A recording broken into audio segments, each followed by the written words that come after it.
Hello, ladies and gentlemen, and welcome back to another fun-filled week of episode 157 of the Seezus Show. Hope you guys enjoyed last week. Hope you guys enjoyed week 4 of the NFL. I know there was some bangers and there was some upsets and there was some shockers as well too. And I hope you guys enjoyed all the topics that we talked about. So before we get into today's hottest topic, I just want to let you guys know, appreciate all the support and love. Continue to subscribe and spread the gospel out there. But ladies and gentlemen, bringing back up the GOAT himself. Ladies and gentlemen, Man, make some noise for that nigga from Detroit. Ladies and gentlemen, it's Carl Conyers. what's good, everybody? How you doing, Steve? I'm doing good, man. How you doing, man? Man, hanging in there, working, but we here. Yeah, yeah, working, but we here. So life is going good right now. A lot of ups and downs, but we at the part where it's flowing. So I'm in good spirits. You know what I'm saying? Good. Yep. Just started Yeah, some new shit, so I know you lit. yeah, I'm lit. You know what I'm saying? Just wait until the 15th. You know, I'm Yeah. tight right now, but we gonna get there. You know what I'm saying? But it's worth it. It's worth it. But yeah, man. I mean, I guess we can kind of just get into everything as well too. So week 4 was pretty interesting, man. I'm not really gonna go into, all the games, box scores and whatnot as well too. I kind of just want to pass the baton to you.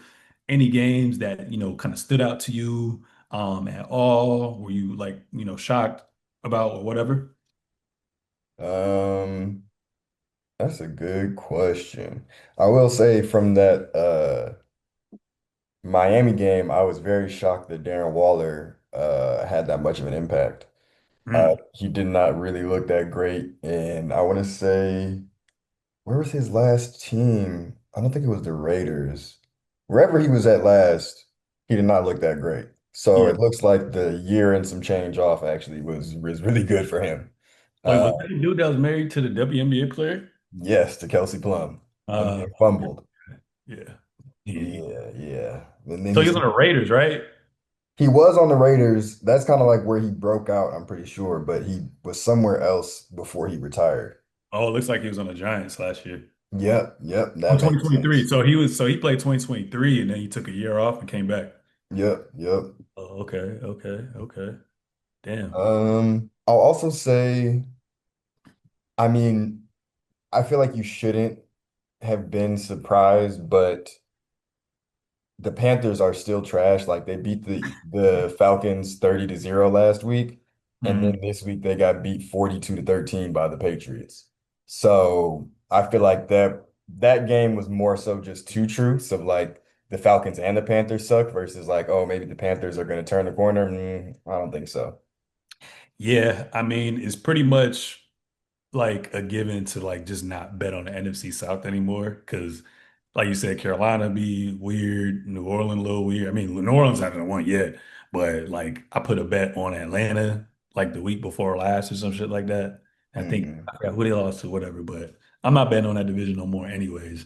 Um, I guess I was kind of shocked with the Chargers getting upset by the Giants, but kind of like we talked about, we're going to talk about a little bit later when you have a new quarterback insert, especially one that's mobile, it's going to be a little bit harder to game plan. But sometimes you kind of notice the difference between that West Coast, football versus that East Coast grittiness as well too. And then I was going back and forth. I think I had the Ravens winning. I knew it was going to be a good. I thought in my head it was going to be a good Yeah, game. I was gonna say I was surprised. A 17 point like smacking And it like was worse than the 17 points too. They was getting fucked up from the tip. from the tip, dog. No pause. And then I guess I was shocked because the Packers, at least the first couple of weeks, like their defense was top three, top five. So to see them not bounce back in the way I thought they were from the Browns up until coming up against the Cowboys, I was shocked it went to overtime. Like that was our first overtime game that we got in the season as well, too. Um, so yeah, I I think the three shockers. I think that it's sometimes it's hard in those division games because because the Packers and the Cowboys in the same division, right? Same conference, different division. Same conference. But I also feel like there's like a rivalry there. And Yeah. especially now with the trade happening, I just feel like sometimes in sports in general, but definitely like in football, I just feel like this is like an outlier game for the Packers. Like Yeah. the Cowboys have shown, which honestly is kind of what they've been the last couple of years, is like offense really good, defense not. So I think they just kind of showed more of that, and the Packers showed at least that they can exploit a bad defense. But I think that the emotional toll of like what was going on, and of course we'll see because they only played all these things early in the season are tough because it's like, is this just the matchups or is this the trend? And you don't really I feel like it's not really until like week 7 or 8 where you kind of have more of an idea of like, okay, no, this is who this team is versus no, they just played a bunch of bad teams. So we'll Mhm. see, but I think that this is going to be an outlier in terms of that Packers defense. Okay. Okay. And then transition over to the next quick segment. Your offensive and defensive player of the week. Who you got? Um, Offensive player of the week. Honestly, I feel like I want to give it to Jackson Dart. I think that it's Interesting. not that he necessarily had the craziest game, but he was the only rookie quarterback that was making like his first start. And actually, I don't think any other rookie quarterbacks are starting right now from Hmm. this draft class. Yeah. Yeah, so he's the only one who's I mean, even you got to do from the Tennessee Titans. I think that's Oh about it. yeah, Cam Ward, you're right. Yeah, yeah. But so the only other one, and he had a really good game, like especially considering that his number one receiver and one of the best receivers in the league tore his ACL Yeah. very early on. Yeah. And I know he only had like I think he only passed for like 100 and something yards, but he just again to me, of course I know like we'll get a little more into it there's the factor of not having seen him play, so it's teams will now be able to game plan for it. But Mhm. it's still easy for a lot of rookies to come in and look like, a deer in headlights. And I think he made the most out of the opportunity and beat a team that a lot of people were saying, was the best in the conference. Yeah, no, okay.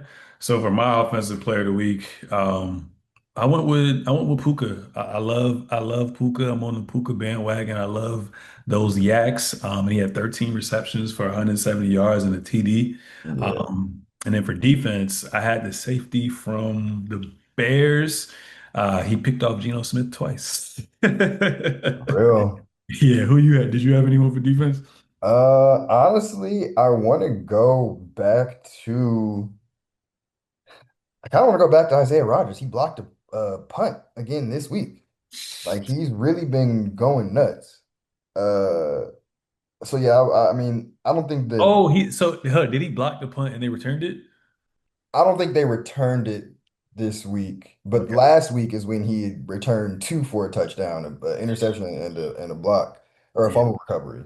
Um, he's just like he's putting himself in the early conversation for if not depoy, at least for sure like a first team All Pro at his position.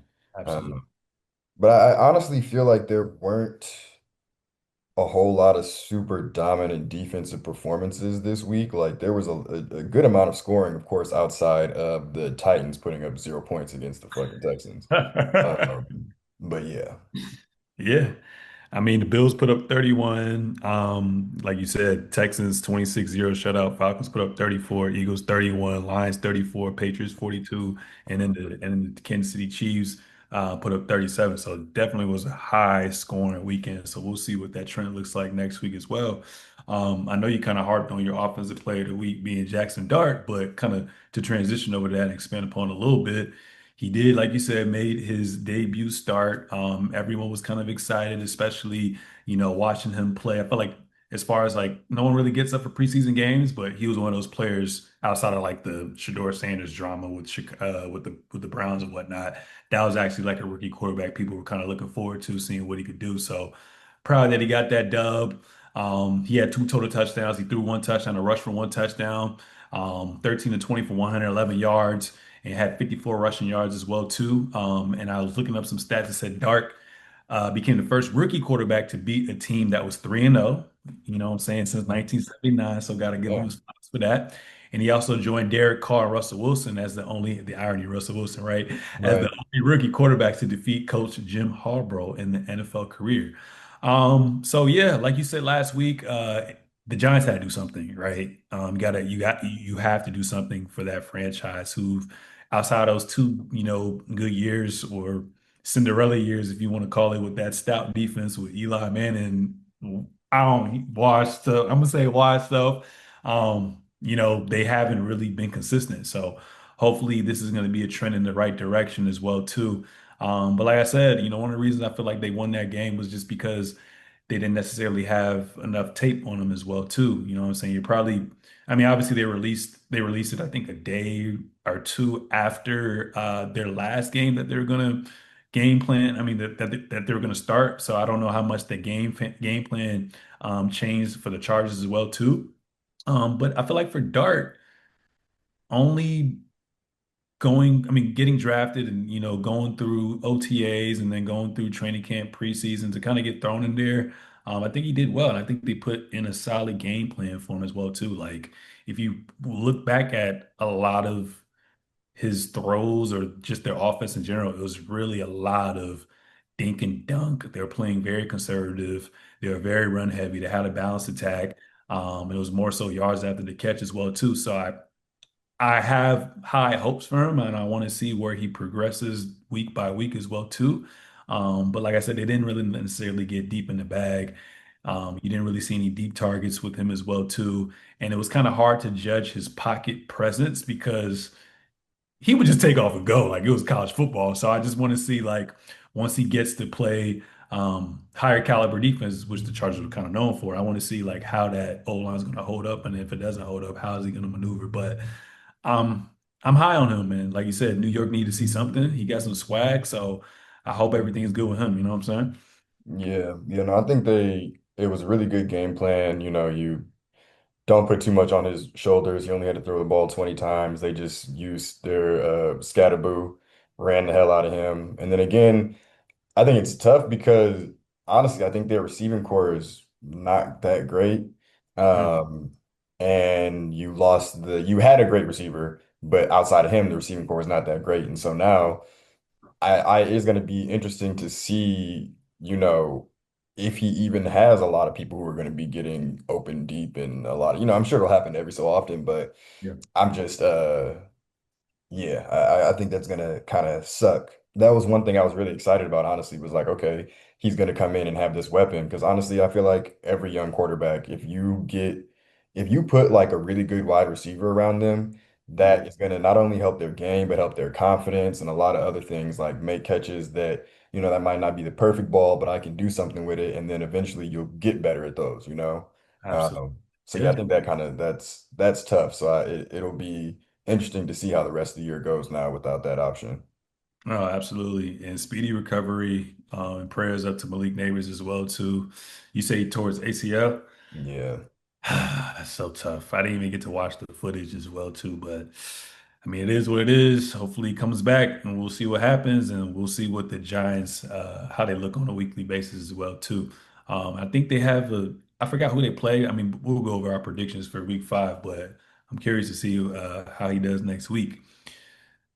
So we have one rookie that's transitioned to being a starter, but we still are up in the air with another team that's in the AFC, that's in the AFC North, which is the Cleveland Browns. I don't know what they're doing right now. They have a 1-3 record. And as far as their offense goes, they are the bottom of total offense, and they are a below middle of the pack in passing. Joe Flacco is 40 years old, and he's 19th in total yards and tied for 33rd with only 2 touchdowns. To He eight has 6 turnovers. interceptions, and he's 32nd in QBR with a 27 rating. Mhm. With what the Giants decide to do, flip the script, do you think the Browns should start looking at, transitioning, whether it's QB2 or QB3? Because at this point, I feel like it really doesn't matter. We just need to see something. You know what I'm saying? But what are your thoughts? I mean, that's why they announced that they are starting Gabriel. Oh, So dude, was yeah. it today? I didn't even Yeah, know. yeah, it was today. It just came out today. Oh, that's great. Okay. Yeah, because of all the things. Yeah, Joe Flacco's been awful. And I think I think they kind of knew that, he wasn't going to finish out the year, but you at least give him a little bit of a chance, give your rookies maybe a chance to learn under somebody who at least has done some stuff and had some good years. Yeah. But he's been god awful. Like you said, it's 2 touchdowns, like 8 turnovers. The offense has been putrid. That's why, like, I'm from Detroit Lions fan. Myles Garrett and the Browns were talking hella shit, and I'm like, y'all suck. I don't understand why they even thought that was going to be a game. And I think we beat them like 30 something to 10. Mhm. But yeah, so I think they're making the right decision. And of course, I would prefer to see Shador, but it makes sense. I mean, Dylan Gabriel was number 2 on the depth chart, so you're going to go with your number 2. Um, give him a chance, and I think that he's not going to be that great, but we'll see. And I'm just hoping that, and not even praying on Gabriel's downfall, just by whatever case, I hope that Shador is able to find some chances to get a couple starts this year too. Yeah, that was going to be a two-part question I was going to ask you. I was going to say one, obviously he's QB2. So from the eye test, I'm assuming you think Shador is a better quarterback. I mean, he was ranked number 2 in the overall draft for quarterbacks, and it's still crazy in my mind how he fell that much. And then my next question I was going to be to you. Do you think they're going to give him the Jackson Dart effect where it's like good or bad, we're going to just put you out in the fire week by week by week, and you don't have to worry about in the rear view if another quarterback's going to take your spot or not? Do you think they're going to put Dylan Gabriel on a tight leash and then eventually Shador? Like, what do you think happens if he does play bad? I think Dylan Gabriel absolutely has a tighter um, leash because Jackson Dart was a first round pick. Dylan Gabriel, I think, was a third round pick or a fourth round pick, something like that. Where it's not like we didn't invest all this capital in you being our future. We were just at a spot where it's like, okay, you could be a good guy. Maybe you could turn into Russell Wilson, like a third round pick who actually ends up being good. Mhm. But yeah, I mean, I don't see them being super worried about yanking him if he has a bunch of bad games in a row. Mhm. Um, versus Dart. It's crazy enough because the QB room in New York is actually really good. Like Jameis and Russell Wilson, maybe not Russell Wilson anymore, but at Yeah. least feel like they could be starters. Mhm. But I still don't, yeah, I don't see them pulling him versus I I hope that they don't treat Dylan Gabriel like he's some untouchable thing because a lot of what we've seen, the reports and stuff like that from training camp were that he just wasn't looking that great. So Yeah. I guess. Yeah. So go ahead, give him a start as well too. And then Deshaun Watson might come back next year. I don't even know what's going to go ain't on. nobody worried about him, bro. Ain't Yeah, nobody worried but about him. I want to know like because you all drafted 2 quarterbacks, so obviously you see some form of potential in one of them as well too. So it's like, yeah, go ahead, let Dylan Gabriel play a couple games, and if he just struggles like mighty bad, like how CJ did back in the, I mean, was it not CJ? What's Bryce? How Bryce struggled, and then they benched him for a little bit. Go Mm, ahead and start Shador Sanders because I want them to at least figure out if one of them can be that potential franchise quarterback with them because their defense is already a top 5 championship level defense. Now yeah. it's like, all right, if we can find our quarterback between those two, now we can draft accordingly and really bolster this offense. So we'll see what happens with that as well too. If I'm a betting man, I think Shador probably gonna start by like week 8. I think they're gonna start by week 8. Like you ain't number one sales in jerseys for rookies. You don't got all that riz for no reason. You're not ranked number 2 on most of these different platforms going into the draft as a quarterback behind Cam and don't get an opportunity. So we'll see what happens. Yeah. Yeah, no, we'll see. But I think it might be a little bit later than week 8, but I feel like he's going to start at some point this season too. I think it would be, unless again, Dylan Gabriel just goes out there and starts balling.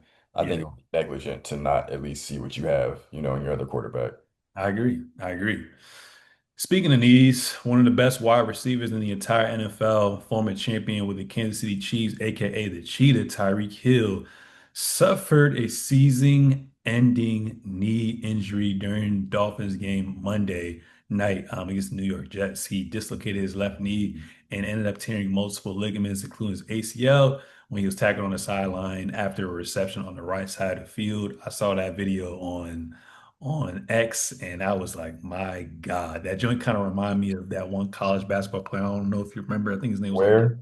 exactly. I I know was exactly like, what hey, you're talking yo, I about. had to cut that joint off right away. Bro, his leg was like this, but like this is, like the knee is on this side, like it's not supposed to be bent like this. And that shit was crazy. Oh my God. But with his knee injury, man, like, what are your thoughts on, the whole situation that's going down? It just feels like it's just bad juju in Miami in general. But what are your thoughts on the injury? Yeah, I mean, it's tough. I think that Miami already had a really bad start, and then this, of course, is going to be a really big blow to their offense. Um, his agent actually put out a statement today that says that they, sorry, Good.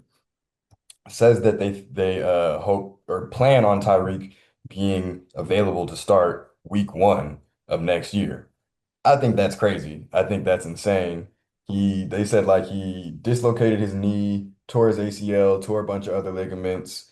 And to be frank, like Tyreek Hill is his whole thing is predicated on speed. It's Mm. not like he's more of like a technique wide receiver or something like that. Like it's I'm getting past you. So I just think that it's going to be very interesting to see what his career is going to look like. He's 31. He'll be 32 in the end, at like near the end of this regular season. Yeah. So he'll be entering his age 33 season next year. Most wide receivers are not good past 30, let Yeah. alone some that are coming off a huge major, knee reconstruction and everything is based on speed. Like you have guys like Mike Evans where it's like, okay, I'm like a route runner. I'm doing these things. It makes sense to have more longevity. I think it just sucks. I do think we probably have seen the end of him being at least a dominant force. I think maybe he could, be like a D Hop or something like that, where he still plays a couple more years, in a wide receiver 3 year role or something like that on another team. But yeah, I think it's a wrap for bro. Yeah, like you said, because what you say he gonna be 32 to start next season? Yeah, and he'll be 33 by the end of it.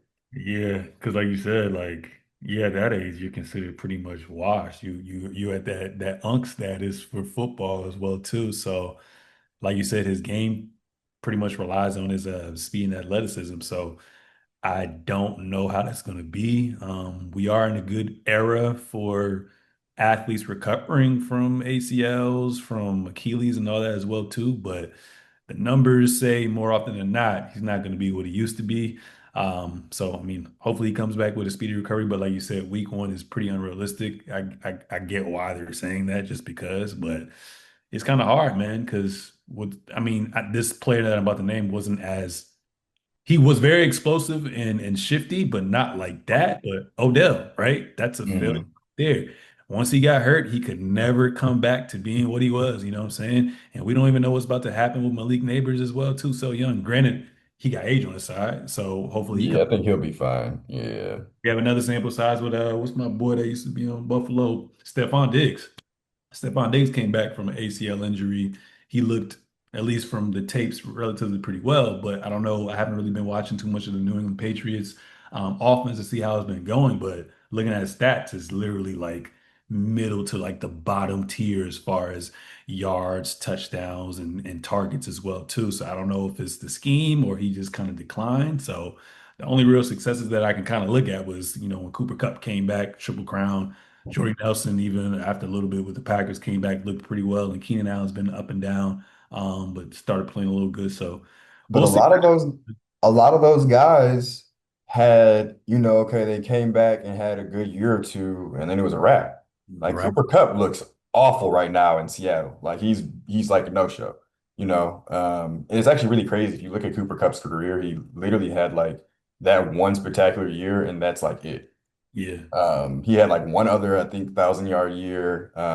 But yeah, his career is just kind of really crazy. But in general, a lot of those guys, like when you get those injuries late, it's like, okay, yeah, if you can come back and stay healthy for a year or two, you can still be pretty productive. But then it just feels like those injuries start creeping back up. Yeah. And because he did, Tyreek Hill got a contract like a year or two ago, right? I think so. Well, Yeah. I hope he did. Oh, I think he did because I think that's one of the reasons why he left KC in general. But I don't know how much years he has left. But hopefully he got that guaranteed money. Obviously, the guaranteed money a lot different compared to like the NBA because they got a lot of different incentives in place. So we'll see what happens with that. But hopefully, like you said, he can be at least 70, 80% of what he was and kind of be that third option on a team that needs him.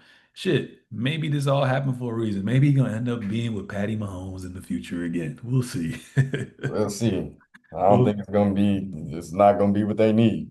all right, not gonna be what they need. So moving on from that, are the Ravens title hopes officially like gone? Like what are your thoughts? They're 1-3 right now.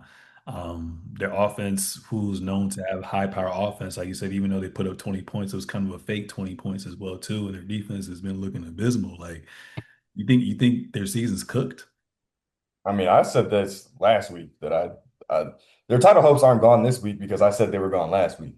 Like Hmm. I've already been off of them. I think that this just proves it again. Like they're not good in the big moments, in the right moments, and like to come out of their conference, you're gonna have to either play Josh Allen or Mahomes, more than likely.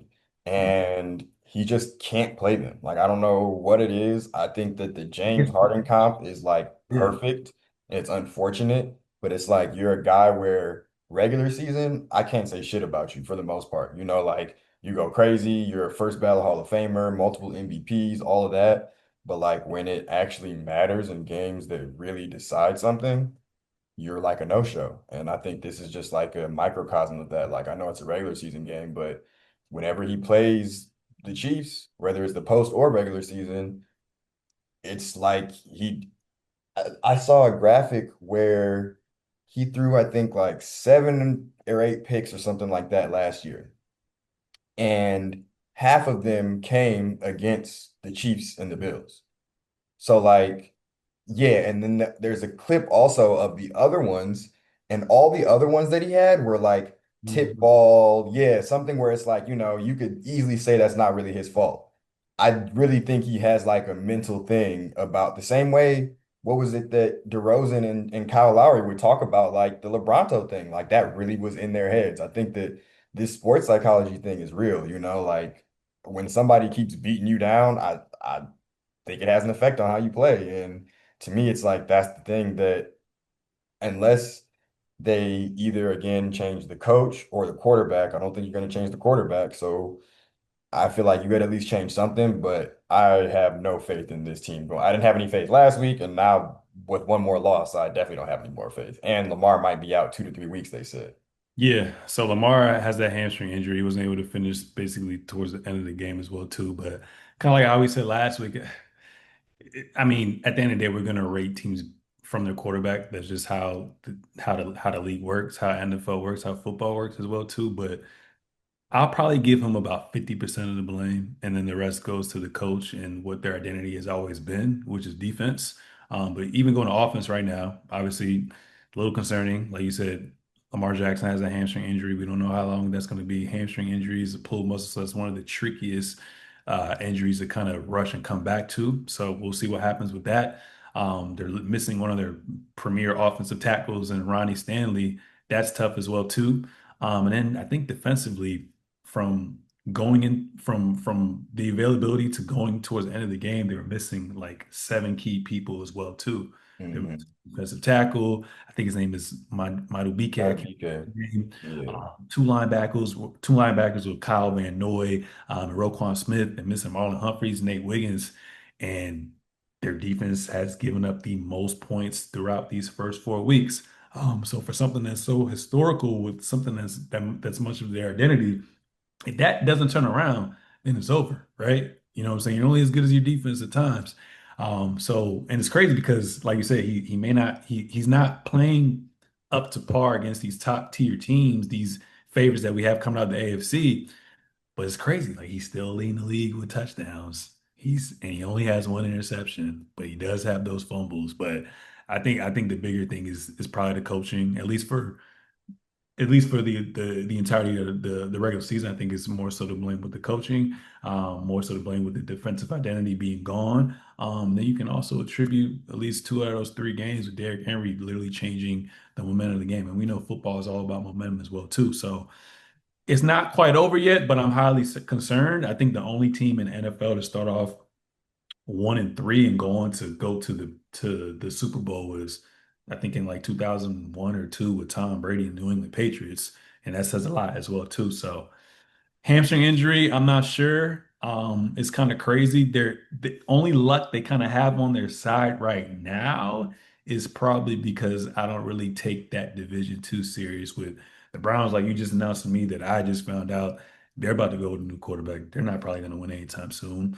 Then you got the Bengals who are getting dismantled now with no Joe Burrow. We're going to talk about that a little bit later as well too. And the Steelers, for some odd reason, always find a way to get in the playoffs. So maybe they can get a wild card and run it up. But right now, it's looking tough right now. It's looking tough right now, man. Yeah. Um, your Chiefs, not your Chiefs, your baby goat, Patrick Mahomes, man. I know, and we're gonna talk about this a little later as well, too. I was a little disrespectful with how I rated him with the Yeah, quarterback. that was crazy. I was Boy, just gonna let you have it. that boy came out and he was guns blazing everywhere, 270 yards, four touchdowns, had on-time throws, extended the play, and you see the difference, how the difference looks when your offensive line is whole. So he was patient, he was able to throw, and they still have that top defense as well too. And Xavier Worthy returned, so it's like you got basically one of your now number one option, and then everyone else falls in line. Everyone just felt like they were in sync from an offensive standpoint. And with that defense that they still have, it's looking scary, man. It's looking scary. So I think kind of like what you said now, last week I still had just because of Lamar Jackson and how I think they turned the season around last year with their defense, I gave them that contenders title. But I think I'm gonna go with what you said. I think it's gonna go through Patrick Mahomes and go through Josh Allen. But what are your thoughts on the Chiefs winning? Was this fool's gold to you, or was it just the worst stat-wise defense that they played? What do you think? Combination of both?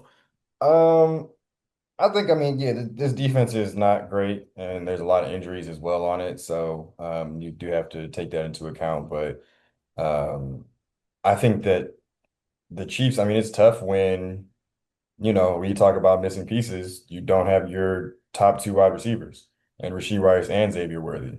So getting just one of them back, they went crazy.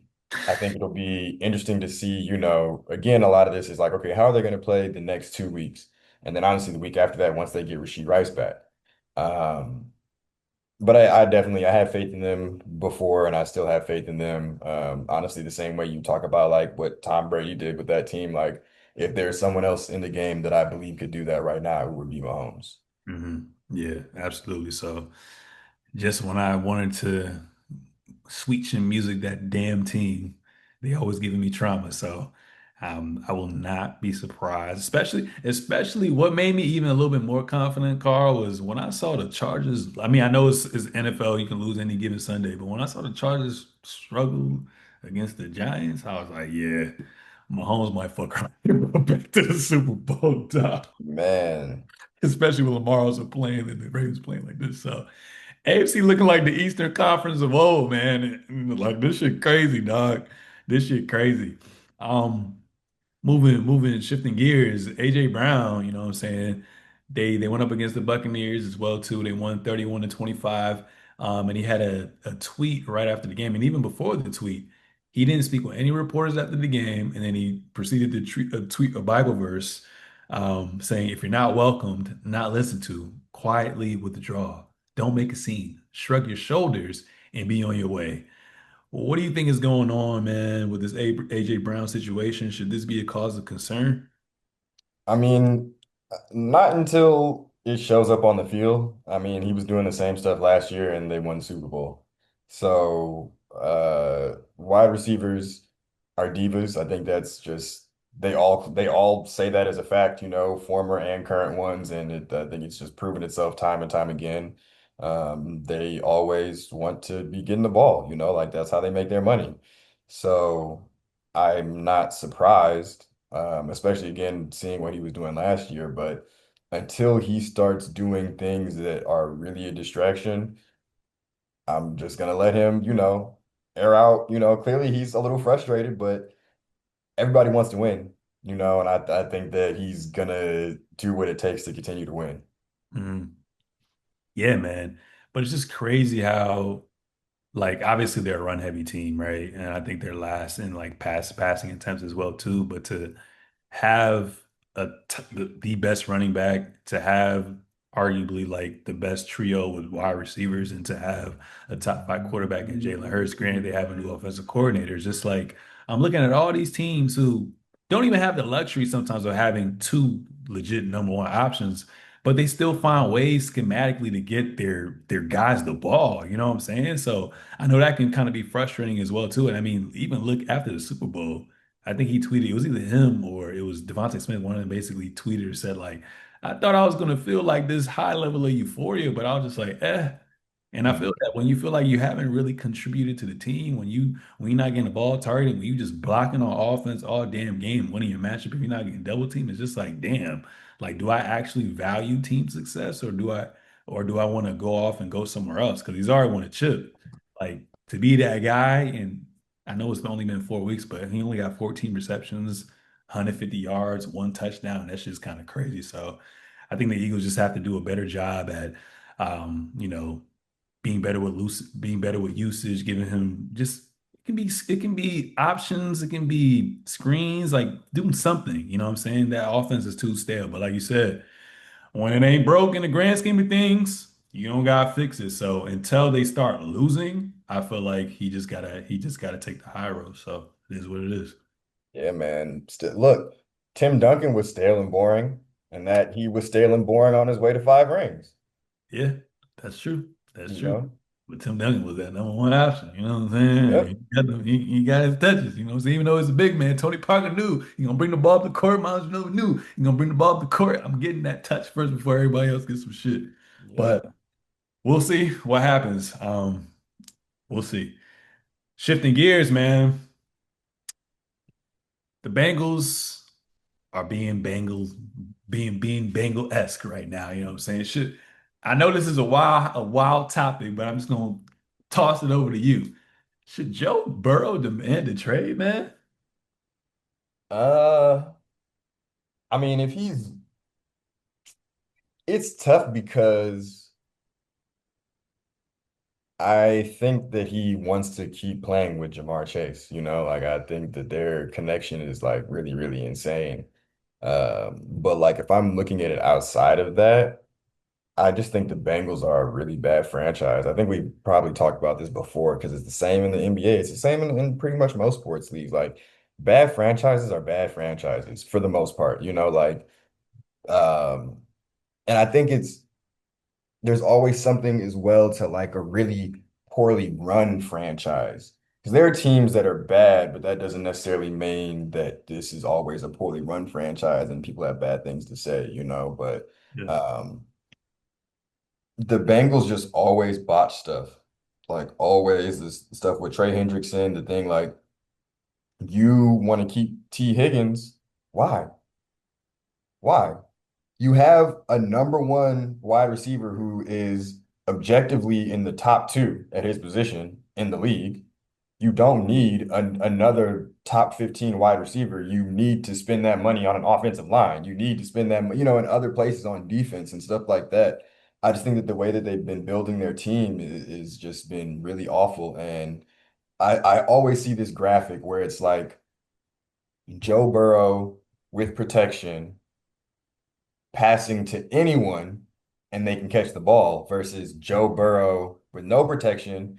And it's like Jamar Chase down the field trying to wave his hand, but Joe can't get him the ball because everything's in his face.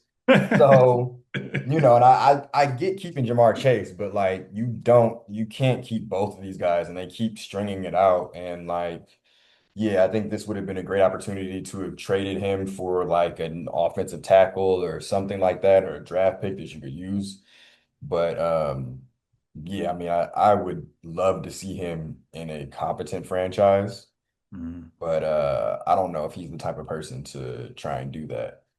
Yeah, I mean, because for the most part, 9 times out of 10, when you the franchise QB, you most likely gonna stay with that team more often times than not. But yeah, man, like you said, shitty organization, bro. Shitty organization. You can't just, like you said, expect to pay three people who are making. I have to look at the numbers. I'm just gonna throw out some random shit like damn near 70% of your fucking um, payroll, so they Mhm. expect to compete as well too. And we need to stop living off of what happened a year or two after, or a year, I think a year after COVID when they, ran it up and ended up going to the Super Bowl as well too.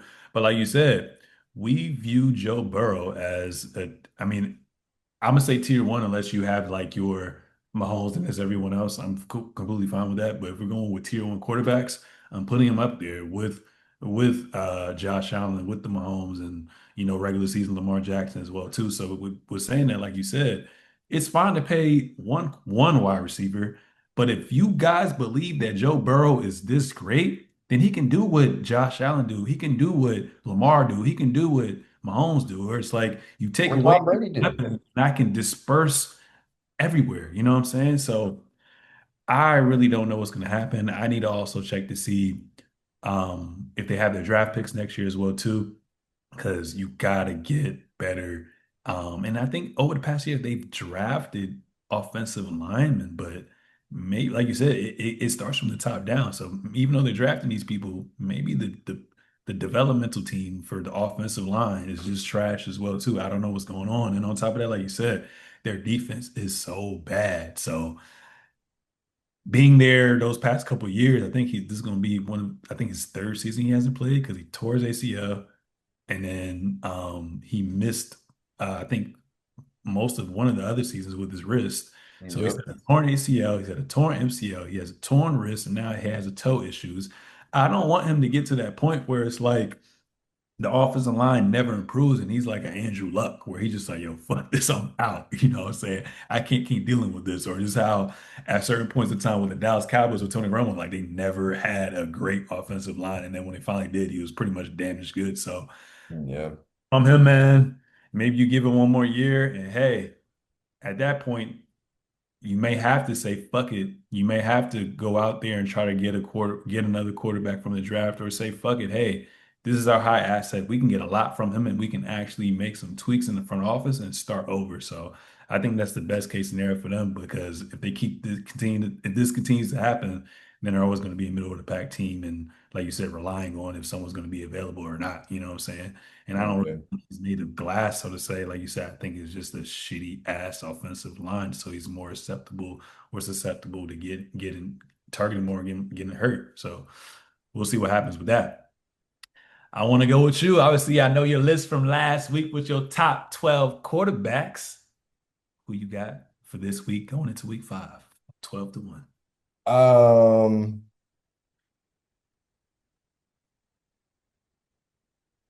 I don't know if you want to, I don't know if you saw the document, if you're looking at that. You see. Ah, okay, okay, okay. Oh, I'll give you mine. I'll give you mine. I'll give you mine. I'll give you mine. So for 12, I went with Daniel Jones, even though he lost last week. He still played competent enough and didn't really. He took care of the ball and which he needed to do, and to keep it relatively pretty close going up against that guy Matthew Stafford. I was pretty satisfied with that.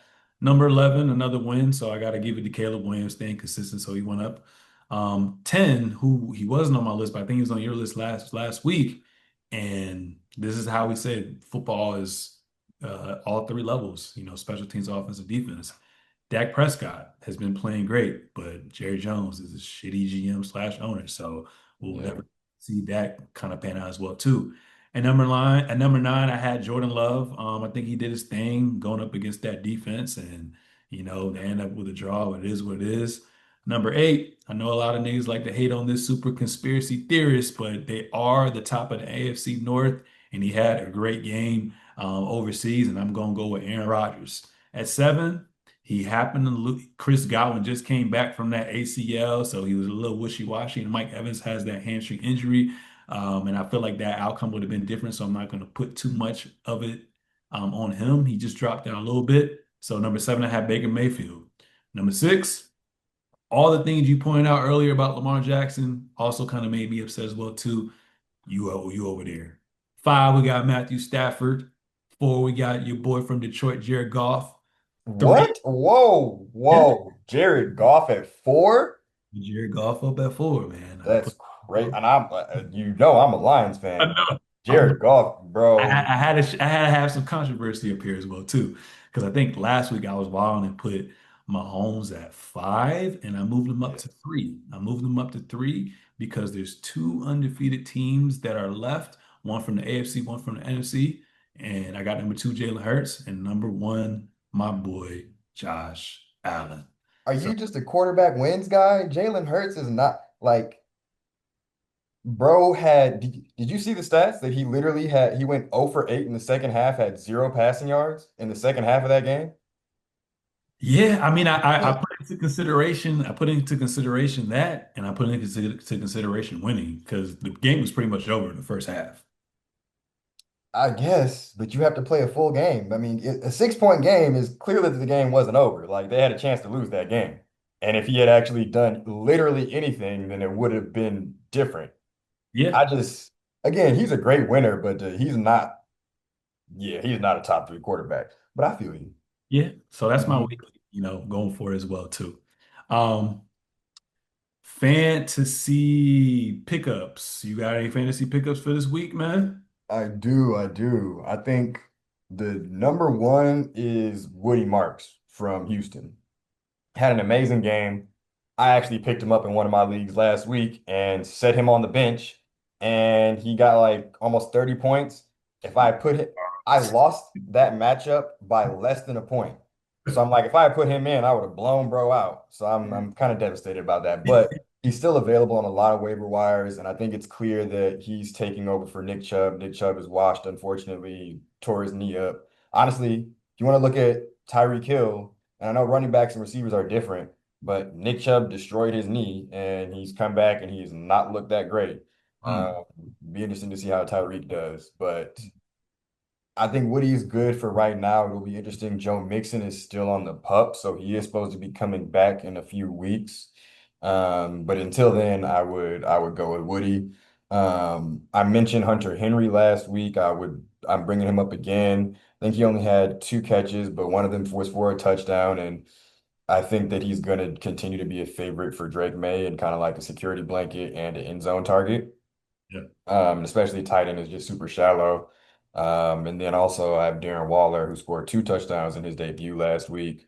I think that now with Tyreek out, his profile might increase even more. Because Waddle still only finished, I want to say, with like 3 or 4 catches last week. So of course I think it'll go up, but um I think that after really watching that game, Waller gives Tua something he needs, which is someone who's big and can catch balls that are not perfectly thrown.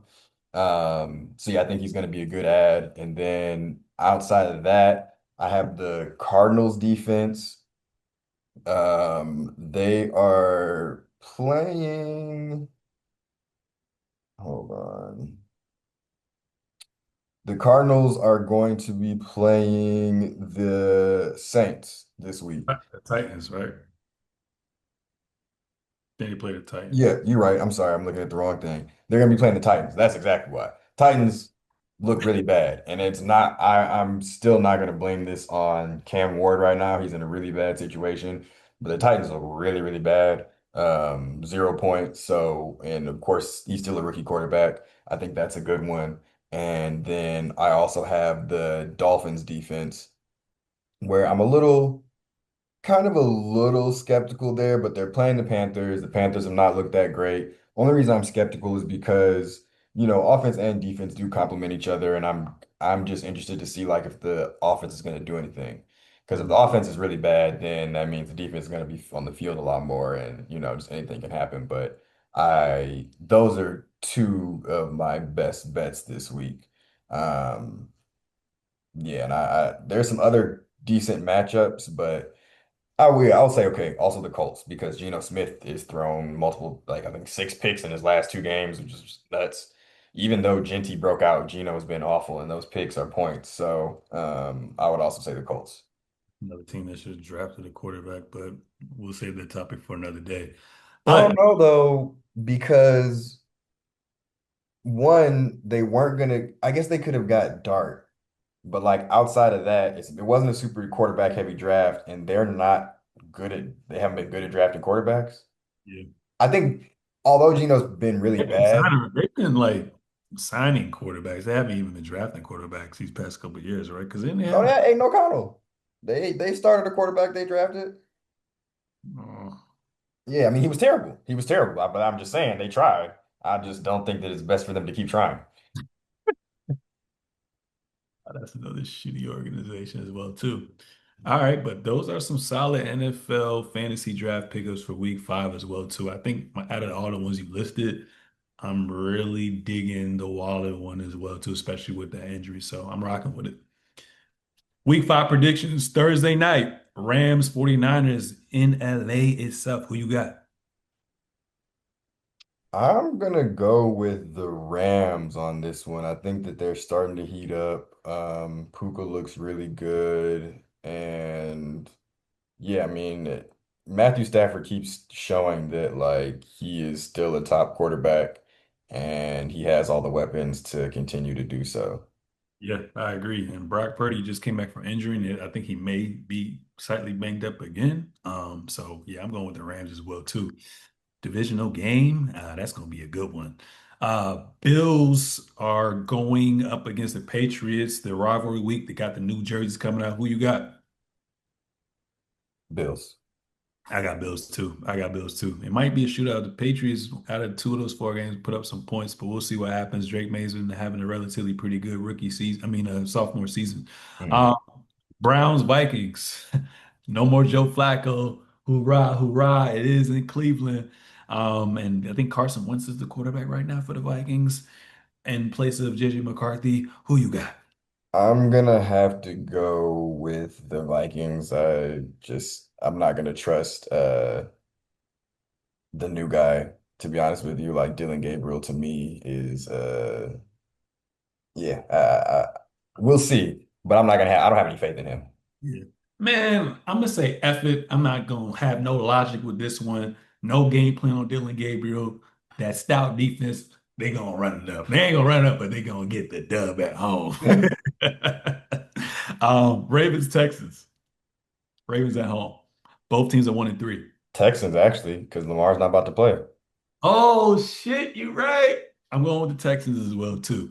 Saints at Giants. Giants. Yeah, I'm going with the Giants on the road. I know it gets a little rowdy over there in New Orleans, but they ain't win yet, and they ain't gonna win this week. Eagles at Broncos. Who you got? It's Eagles. Philly. I got Eagles too. Jets, Cowboys. Cowboys are 1-2-1. Jets are 0-4. Who you got? I'm gonna actually go with the Jets on this one. Ooh, okay, okay. I'm gonna go. I'm gonna go with the Cowboys. They gonna put up points, and it seems like when it comes to shootout with the Jets, they lose. So I'm gonna go with the Cowboys. And the Cowboys were just in the East Coast against the Eagles and almost got that. So we'll see what they do with the Jets.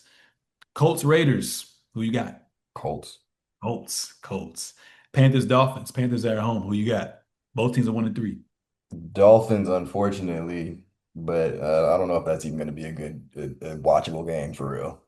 Watch that shit. Seahawks and Buccaneers. Both teams are Bucks. 3-1. Who you got? Seahawks are a fake 3-1 to me. I'm going with the Bucks. Yeah, I'm going with the Bucks even without Mike Evans. I think Baker Mayfield's going to bounce back. Cardinals, Titans. Clearly, I kind of know who you got already, so we both going. Cardinals. Yeah. Chargers, Commanders. If Jaden is back, I would go Commanders. I don't think they've officially ruled him out yet, so I'm not sure what's going on there. But if he's back, I'm gonna go with the Commanders. Yeah. Since I don't know if he's coming back yet, I'm gonna go with that being a red flag, so I'm gonna go with the Chargers. Bengals, Lions.